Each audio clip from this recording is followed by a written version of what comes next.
This week, the Environment Programme will be going to Japan and meeting a team of researchers who've just succeeded in cloning a buffalo that has been dead for over 16 years. Then, with the peak in winter electricity consumption, we'll be discovering how Brittany is trying to save energy. And finally, we'll be taking a look at the environmental priorities of President Obama and the people he has nominated to conduct these ambitious politics. Will we have the meat of cloned buffalo in our plates one day?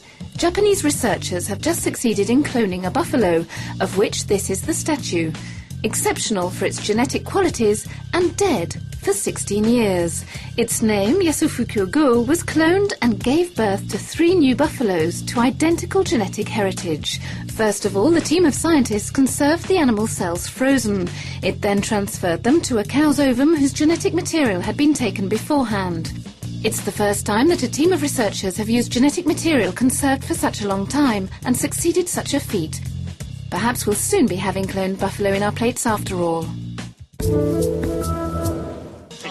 Eco Watt Alert today. Reduce your electricity consumption between 5 p.m. and 8 p.m. Progress certainly hasn't come to a halt. This initiative was set up in Brittany by the French Electricity Transport Network. And there's a reason why this region was chosen. Brittany produces barely 7% of the electricity that it consumes. So when a very cold spell puts pressure on the meters, the region borders on a blackout. If the cold persists, saving on electricity will be necessary, and other regions could also start sending text alerts. This week, Barack Obama is officially inaugurated President of the United States of America. His election on the 4th of November last year has aroused a huge wave of hope in the world. Hope for political and social change, but also hope for new American politics concerning the environment. Will the President-elect keep his promises, and will he see his environment program through? We went to meet Jean Jouzel, famous French glaciologist and winner of the 2007 Nobel Peace Prize. If we want to be able to halve world emissions by 2050, we need to begin to reduce them on a planetary level by 2015 at the latest. They've never risen as much as over these last few years. This means that these next 5 years are going to be extremely important. And these next 5 years is where the present American presidency can play a very important role in getting the process underway dynamically. This process is halted today by the Bush administration's refusal to play a part in the international negotiations. And for many, the arrival of Obama is a symbol of hope.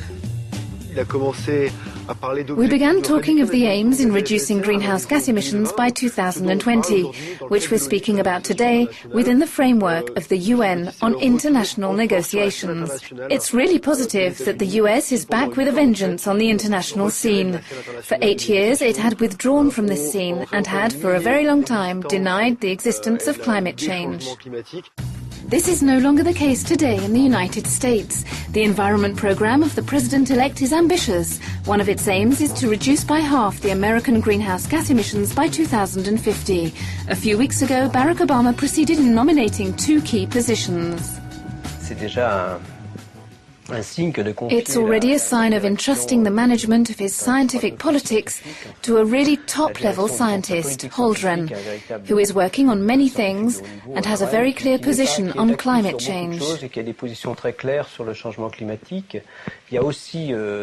There's also Chu, the Nobel Prize winner, who above all is extremely in favor of developing renewable energy, which goes in hand with the idea of an efficient fight against global warming.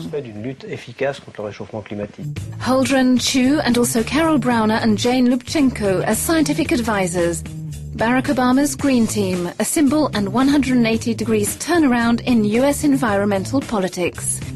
Everett Wakai, member of the Democratic Party Committee Abroad, is a specialist. Aujourd'hui, je pense le plus grand obstacle pour Today, I think that the biggest obstacle for President Obama is the economic situation. And at the same time, it's a real opportunity. For the aim is to stimulate the economy and investment in infrastructures. His priorities: energy efficiency, development of clean vehicles and the increase of renewable energy.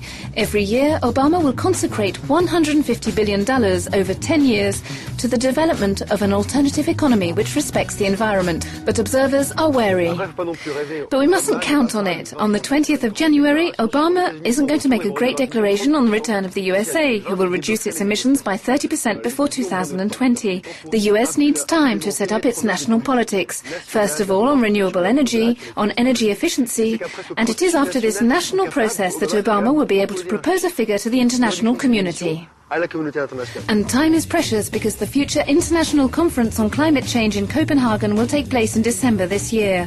The aim will be to lay the foundations of a new agreement for the fight against global warming, in which countries like China and India will participate, on the condition that the US set the example.